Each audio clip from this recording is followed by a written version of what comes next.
Hello everyone. So today we're going to talk about binomial distribution. Okay. But before that, let's discuss first what is a binomial experiment. So a binomial experiment is a probability experiment that satisfies the following conditions. Okay, one, the experiment has fixed number of trials where each trial is independent of each other trials. Second, there are only two possible outcomes. Okay, so these outcomes can be yes or no, true or false, success or failure, and so on. Okay, as long as you only have two outcomes for a single trial. Okay, next, the probability of success is the same for each trial. Okay, so this explains why each trial will be independent to each other. Okay, because the probability of success will be the same for each trial. Next, the random variable counts the number of successful trials. Okay, so we're actually counting the success. Okay, so if the four conditions are met, then we can apply now the formula in calculating a binomial probability. So in a binomial experiment, the probability of exactly x successes in n trials is given by combination of n taken x. So take note, this symbol is combination of n taken x. So n trials taken x. Okay. Multiplied by p raised to x times q raised to n minus x. Okay. Take note that p refers to the probability of success and q refers to the probability of failure. Okay, so the relationship between p and q is that p plus q equals to 1 because they are complement of each other. Okay, so to find the value of q, we will just subtract 1 by p. Okay, so we can also write this formula using this notation. Okay, so let's now have an example on how we will apply this formula in a given problem. Okay, so if x is binomially distributed with six trials and a probability of success equal to 1/4 at each attempt, what is the probability of getting exactly four successes and getting at least one success? Okay, before we begin, let's look at the given numerical values in our problem. Okay, first, we can see that the number of trials is 6. So n equals to 6. Next, the probability of success is 1/4 at each attempt. So p equals to 1/4 because that is the probability of success. So to find the probability of failure, which is q, we will just subtract 1 by 1/4. And 1 minus 1/4 is 3 over 4. So we already have the value of n, p, and q. So we're now ready to solve a and b. Okay, let's start with a. Getting exactly four successes. So it means that um, you're going to find the probability that x is equals to 4. Okay, please take note of our formula. So the formula for binomial probability is n taken x times p raised to x and q raised to n minus x. Okay, so going back, so probability of that x is equals to 4 will be 6 taken 4 multiplied by 1/4 raised to 4 and q, which is 3/4 raised to 4 minus 2. Okay, 4 minus 2 is 2. So we can erase this part. Okay, then just write 2 here. Okay, so 6 taken 4. So we can use calculator here. So the combination of 6 taken 4 at the time is 15. 1/4 raised to the fourth power is 1 over 256. And then 3/4 squared, that will be 9 over 16. Okay. So multiplying all these numbers will give you um, a decimal approximately 0.033. Okay, so that is your probability of getting exactly four successes. Now, let's have letter B, getting at least one.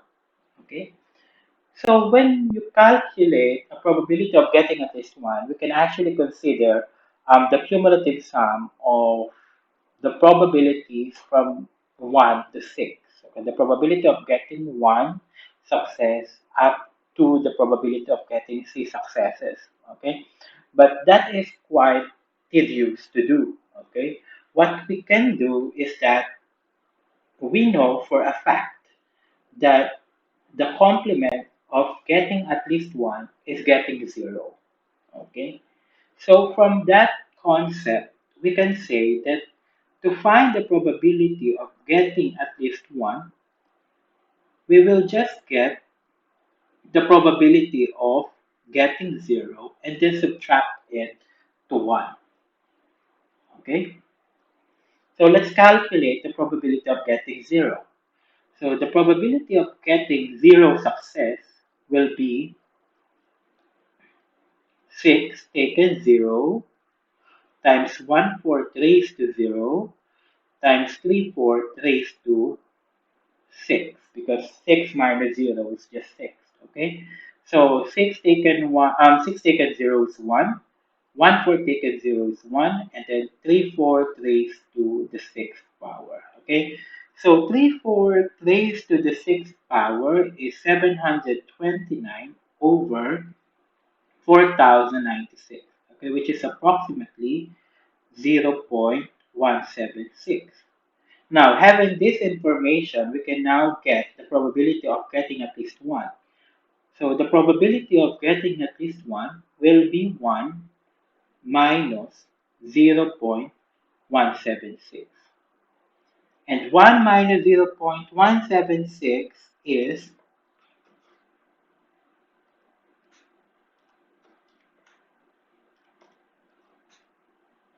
0.824. Okay. So the probability of getting exactly one, at least one is 0.824. Okay. So I hope that is clear on how we will apply the binomial probability formula for a given probability problem. Okay, you just need to make sure that all the four criteria are met. Okay, before you apply the formula. Okay, let's have another one. When an unbiased coin is tossed 8 times, what is the probability of obtaining less than 4 heads and then obtaining more than 5 heads? Okay, so first we need to check, do we have a fixed number of trials? Okay, yes. Okay, we're tossing the coin 8 times. Okay, so we say that n equals to 8. Okay, there are only two possible outcomes for a single trial. Okay, so that is getting a head or tail. Okay, next, um, the trials are independent from each other. Okay, and then what's next? Okay, so we're counting the number of heads. So we consider heads as success in this given experiment. Okay, so the probability of obtaining a head in a single trial is 1/2. Okay, so P will be 1/2 and getting a tail. Okay, so we consider tail as failure. Okay, so that will be 1 minus 1/2, which is also 1/2. Okay, so we already have the value of N, P, and Q, so we can now solve for A and B. Okay, let's start with obtaining less than 4 heads. So in obtaining less than 4 heads, we consider the probability of getting less than 4. Okay, so the probability that x is less than 4 is the cumulative sum of getting 0 head up to getting 3 heads. Okay.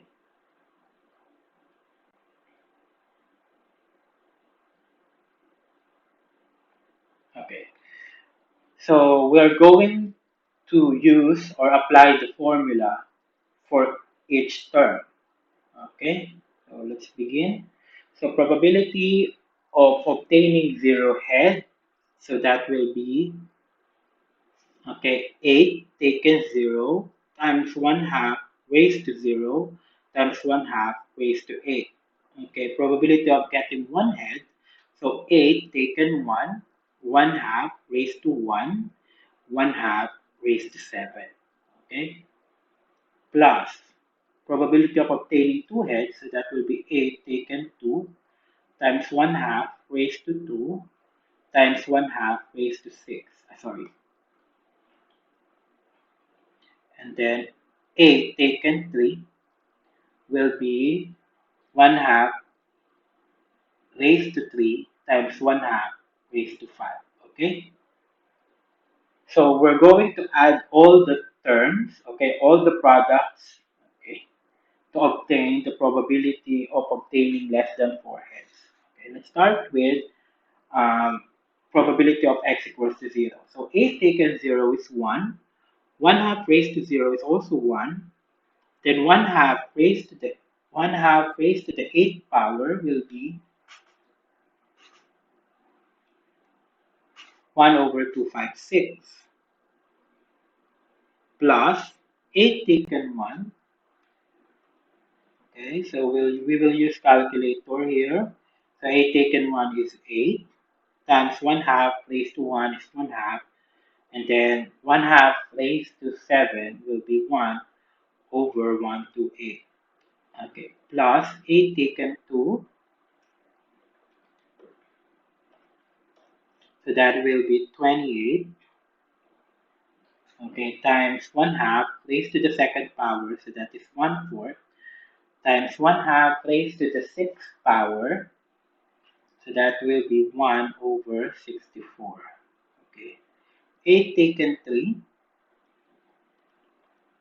so that will be 56 times 1 half raised to the third power, so that is 1 over 8, and then 1 half raised to the fifth power, so that will be 1 over 32. Okay, so we can just use calculator to find all the products, okay, to find the sum of each product, so that will be, okay, so their sum will be 93 over 256. Okay, so that is approximately 0.363. Okay, so the probability of obtaining less than 4 heads is 0.363. Okay, let's have letter B. We're going to solve for the probability of obtaining more than 5 heads. Okay, so let's have our initial information from the problem. N equals to 8, P equals to 1 half, and then Q equals to 1 half. Okay, so obtaining more than 5 heads in this problem, so that will be P x greater than 5. So that is the cumulative sum of obtaining 6 heads up to obtaining 8 heads.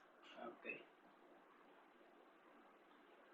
So using the binomial probability formula, so we'll have 8 taken 6 times 1 half raised to 6 times 1 half raised to the fourth power plus 8 taken 7 times 1 half raised to the fifth power times 1 half raised to the third power.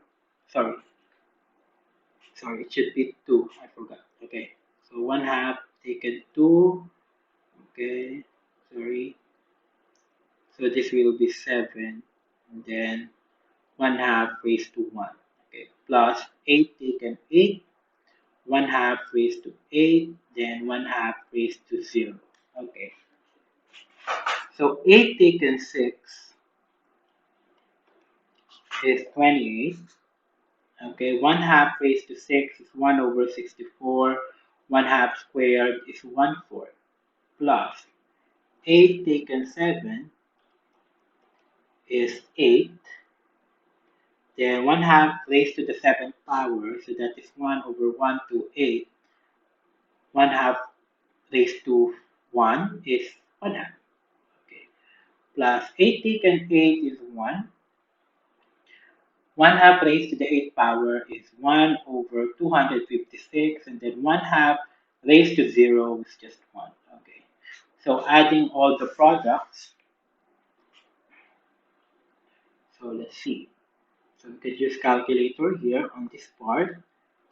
So we have 37 over 256, which is approximately equals to 0.145. Okay, so that's how you apply the binomial probability formula. Okay, so since we already know how to calculate binomial probability, then we can now create a binomial distribution.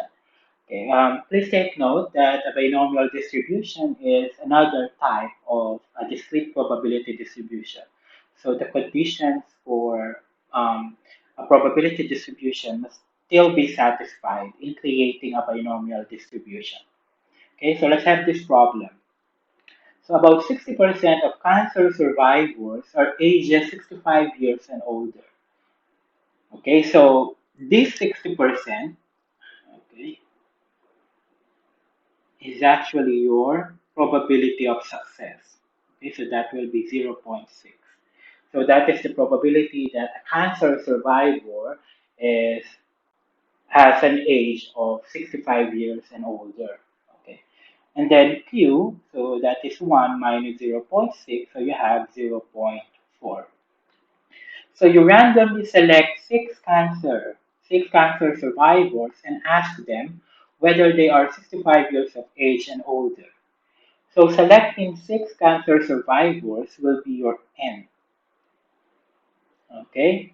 So construct a probability distribution for the random variable X. So X refers to um, the number of survivors that are ages 65 years and older. Okay. So next. Okay. So to construct the probability distribution, we need to consider all the possible random values. So that is from 0, getting 0 up to getting 6. Okay, then after that, we're going to graph the distribution. So the graph can be a histogram or a column graph. Okay, so let's start. Start with obtaining 0. Okay, it means all the 6, okay, are not 65 years and older. Okay, so that will be 6 taken 0 times 0.6 raised to 0 times 0.4 raised to 6. Okay, because 6 minus 0 is 6. Okay, next, probability of x equals to 1. Okay, so that will be 6 taken 1 times 0.6 raised to 1 times 0.4 raised to the fifth power. Okay, later on we're going to calculate each probability using a calculator. Then probability of x equals to 2. So that will be 6 taken to 0.6 raised to the second power times 0.4 raised to the fourth power. Then probability of x equals to 3. So that will be 6 taken 3 times 0.6 raised to 3, then 0.4 raised to the third power. Okay, next, probability of x equals to 4. So 6 taken 4, 0.6 raised to 4, 0.4 raised to the second power. Then probability of x equals to 5. So 6 taken 5, 0.6 raised to the fifth power, 0.4 raised to 1. And then probability that all 6 okay, are age 65 years and older. So that will be 6 taken 6, 0.6 raised to 6, and then 0.4 raised to 0, because 6 minus 6 is 0. Okay, so we can use calculator to find each probability. All right, so the probability of getting 0 will be 0.0004. Probability of getting 1 is 0.0369. Probability of getting 2 is 0.2765. And then probability of getting 3, probability of getting 2 is 0.1382. Okay, probability of getting 3 is 0.2765. Then probability of getting 4 is 0.311. Probability of getting 5 is 0.1867. Then probability of getting 6, that is 0.0467. Okay. So knowing all these values, okay, so since we already considered all the 6 cancer survivors, then we can create now a table of values for the random variable, for the value of the random variable, and its corresponding probabilities. Okay, so I can put it like this. So x and then its corresponding probability. Okay. So the random values are zeros to 6. Okay. So 0, 1, 2. So I can extend this part. 3, 4, 5, and then 6. Okay. And the corresponding probabilities. So 0.0004. Okay. For 0, for 1, 0.0369. For 2, 0.1382.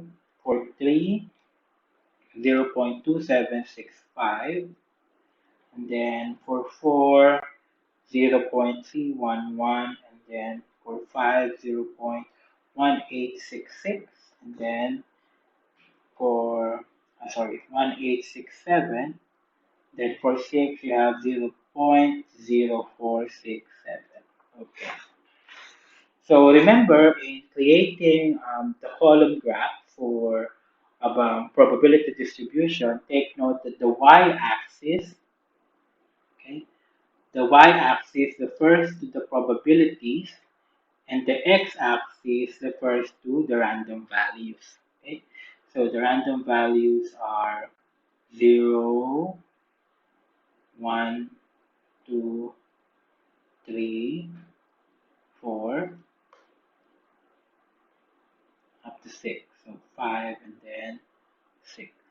Okay. So we have 0.004004 as our smallest probability, followed by 0.0369, followed by 0.0467. Okay. So I am not scaling the distance between the values, but what is important is you arrange the um, probability values from the smallest to highest. Okay. Next to 0.0467, you have 0.1382.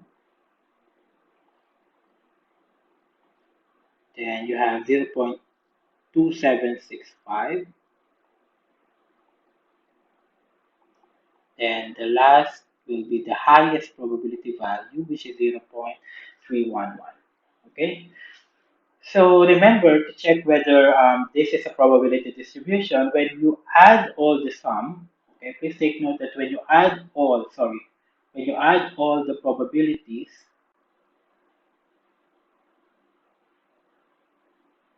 that is equivalent to 1. Okay?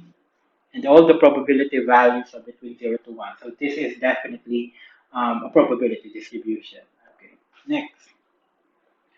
So getting a 0 has a probability of 0.004. So this corresponds to this column.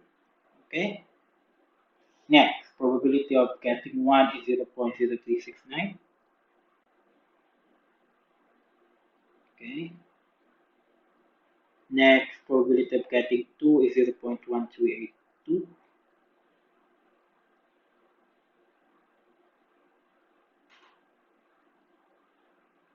Okay, probability of getting 3 is 0.2765.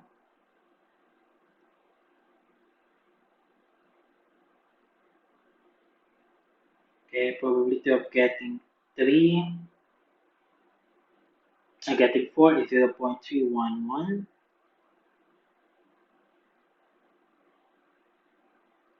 Okay, the probability of getting 5 is 0.1867. So we forgot to include this. So 1867 is between 0.1382 and 0.2765.